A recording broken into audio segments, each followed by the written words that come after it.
Okay guys, welcome to this episode. So in this episode what we're going to be tackling a double-sided repair under the waterline where we've actually got a breach of the hull. So as you can see here, this is the area, actually I've shown it before in previous videos, is when I was trying to use the grinder before we got the peeler, and I actually went through the hull trying to chase out the crack.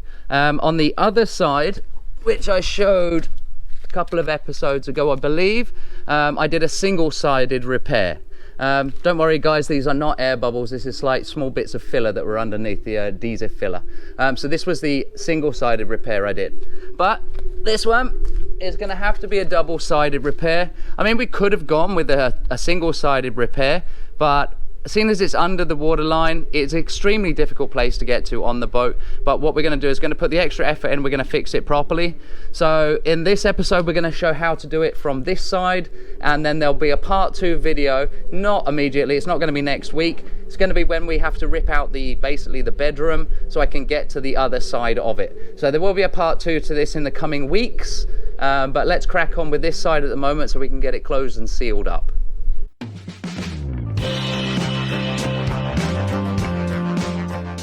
Hi, I'm Erica, and this is my fiance Davy. We are living aboard our new to us hurricane-damaged catamaran, Barefoot 2.0. We met in Fiji 3 years ago and have experienced so many beautiful places together. For the past 2 years, we've made the ocean our home, starting on our Catalina 36 in the States and the Northern Caribbean. We hope to one day circumnavigate the globe, but for now we are fixing our boat one step at a time. Subscribe to our channel to follow our journey. When faced with a challenge, look for a way, not a way out. Little bit of a game plan how we're going to attack this problem. So first of all, as we can see, the grounded back areas, I've gone quite deep in these areas here, but still plenty of good glass. This is the hole that we're dealing with. Now we have the availability of the Gelcoat peeler, so I'm going to get the peeler out. What we're going to do is we're actually going to chase this further back, use it to feather down, so it's going to give us a bigger area. On a single-sided repair, normally I go about 12:1 ratio on the depth of my feathering. If it was a single-sided repair, I would go like 16 or even 18 or 20:1. But what we're going to do here is we're going to do, about so much. So we've got about 8 inches here, cutting in and feathered in. It's going to give us a real good area for a good adhesion. Okay guys, so here I have on the table Gelcoat peeler I'm going to use to feather out the bigger area. Sanding machine with some 60 grit paper to smooth it off afterwards. I've also got a grinder in case I need any just small areas that need to be touched up with something a little bit stronger. Of course I'm going to be using a mask, and I'm going to attach everything up to the shop vac so we don't get any dust or anything contaminating the environment. Alright, so I know quite often you see me sanding and grinding, and I'm not always using the protective suit. This one's actually getting a bit worn out, it's the only one I got and the zip's gone on it. But what I've found with sanding and grinding, my skin is actually not that sensitive. So I don't have that big a problem with it. If I just have a cold shower after I've been working with the glass, it doesn't affect me at all in the evenings. Some people are very, very different. But the key I think to it is the cold shower. When you jump in a cold shower, it closes the pores on your skin so it doesn't suck the glass inside. It's the shock of the cold water. But what I've found with the Gelcoat peeler, you don't really see any dust, but I've definitely noticed in my hands and in my arms it's a little bit prickly even after I've had a cold shower. I found an easy way to fix that quite quickly is just to get some sticky tape, like gaffer tape, put that on the affected areas and it pulls those little strands out, and it only affects me maybe for 10 minutes. But today I've decided to put the suit on, save me the sticky tape job later on, and put some gloves on as well. You don't really see the dust from this thing, but there's definitely some very fine shards that come out that would definitely even affect my skin, and my skin, as I said, is not very sensitive. So fully kitted up for today.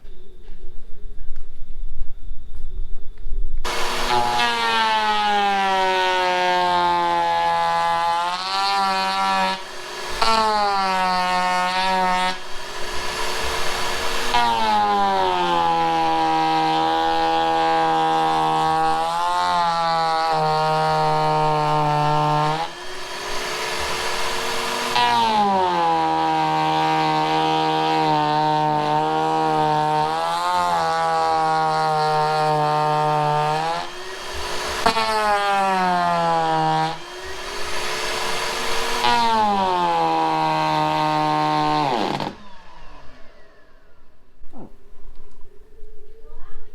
don't know, the power gone off.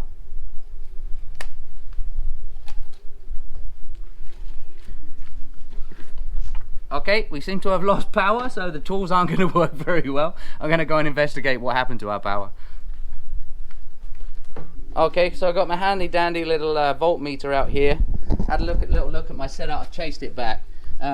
This is a brand new cable bought from the local hardware store yesterday with the three-way split on the back, which was kind of handy because when you want two things plugged in at the same time.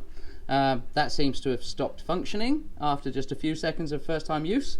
So all I'm going to do is I'm going to use two separate leads coming from the power board that we've got, and everything should be good again. I've tested those, we've got power there. So let's fire it all up again and try one more time.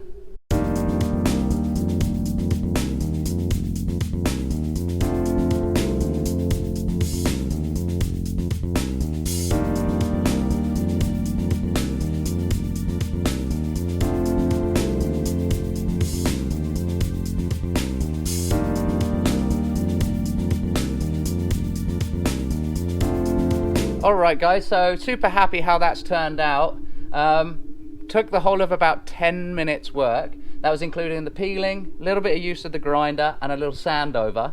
If I'd done that with a normal grinder, that would have taken me forever.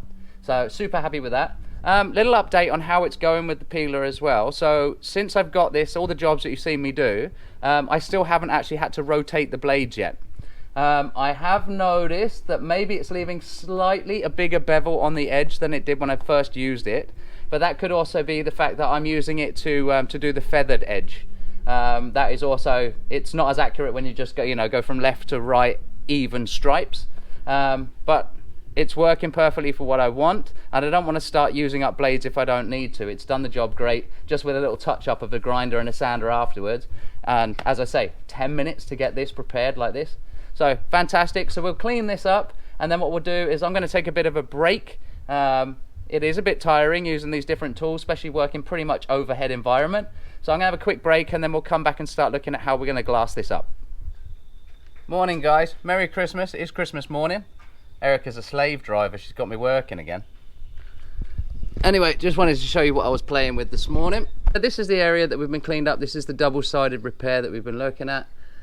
And what I've done is I've cleaned it all up with lots of acetone, given it a good wash over. And what I've done is I've held up a piece of clear plastic, bit of drop sheet. This is just so I can mark. So I know this is where my hole is. This has been feathered out quite deep, and then this is feathered out again to, it's all been feathered in basically. But I've got an outline of the whole area that I'm working on, even with the corners of where I've got to. So now I can lay this on the table to cut some mat. So we can take that back down and cut some mat. So I've got my 3 pieces of matting here laid out on the table on top of the plastic template that I've already done. So starting with the first small one, working my way up, and the next one up. This is the biaxial that we're using, the 1808. Good strong stuff. Works great with the epoxy.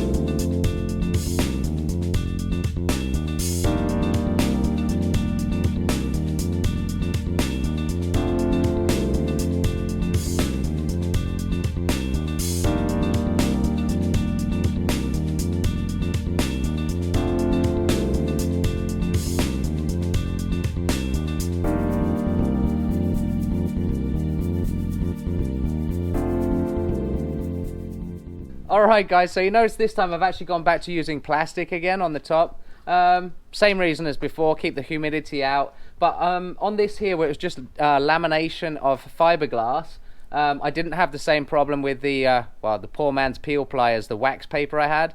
That was only when I used it on the fairing filler. So gone back to the plastic, it's cheaper, more available. We've got a big roll of it. So this will just keep the moisture out while it dries. Alright, so this afternoon's little job that I've got going on. As I've shown, I've got the plastic over here. I do want to do a little bit of, let's just get this off first. There we go. Right, let's get that nice and secure. All right, so this area here, still slightly tacky. Because it's still tacky, means I can use it as a laminating surface. I don't need to sand it. So that's actually dried pretty perfect. And what I want to use is some, not a fairing filler, but more of an adhesive filler. Because the matting I was using, I've been using the biaxial, and it's quite a thick biaxial. It's the 1808, and it leaves a bit of a lip. So I'm going to use some adhesive fairing filler to go around the edges, the small dip here where it popped in where the hole was, just to flatten it off a little bit. Not 100% just for fairing. I'm not ready for fairing yet. I've got a fairing sanding board and some paper coming for that job, but I'm getting things prepared, ready for fairing filler. Also, another few places on the boat, like this area, this is where we originally did the testing before.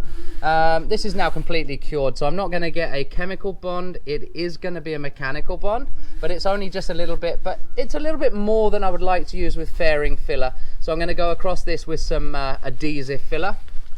Same again on this side here. These were the experimental spots and places that I did, but I've got the same sort of little lip. I'm not sure how well you can pick it up on the camera, but it's a little bit deeper than I'd like, and a little bit deeper than I'd like to actually put fairing filler on. So I'm going to go across these areas. I've just cleaned them up with acetone about 3 or 4 times, really washed them good over.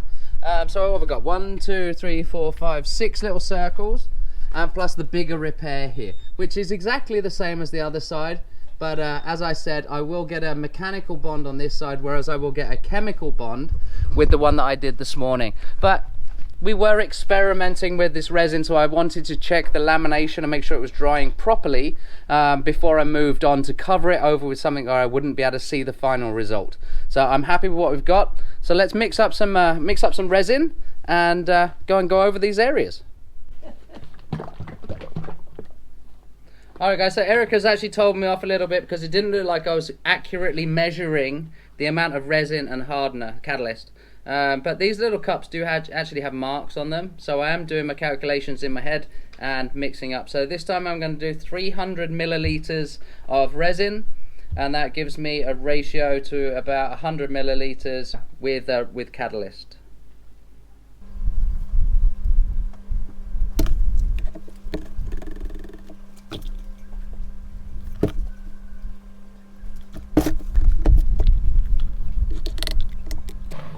Probably put some gloves on before someone tells me off, eh?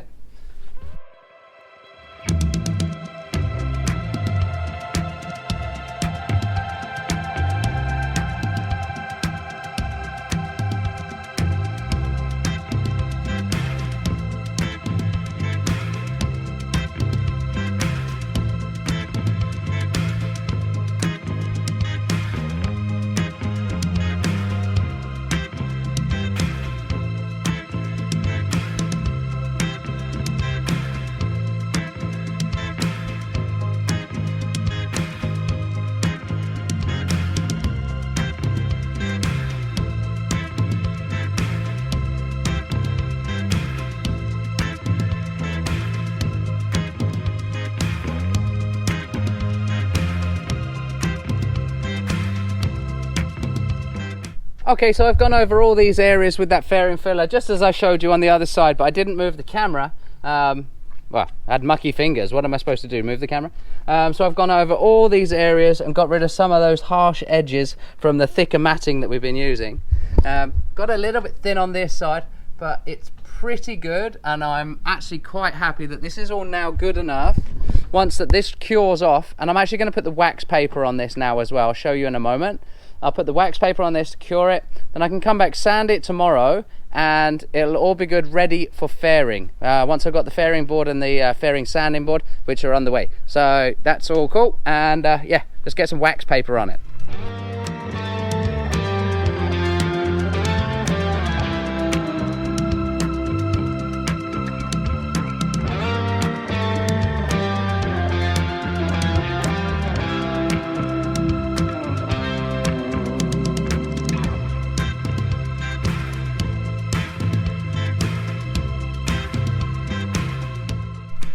Okay, so that's all wax papered up, And guys, let me just take you over here. Guys, thanks for watching this week's episode. Hope you enjoyed it. A little bit of a sneak peek behind my shoulder here. We did start playing with the Gelcoat Peeler, so keep your eyes peeled for the next episode on Saturday. And we're going to experiment getting rid of osmosis on a 34-foot catamaran. Babe? Erica! Can you ask Siri 33% of 300 milliliters?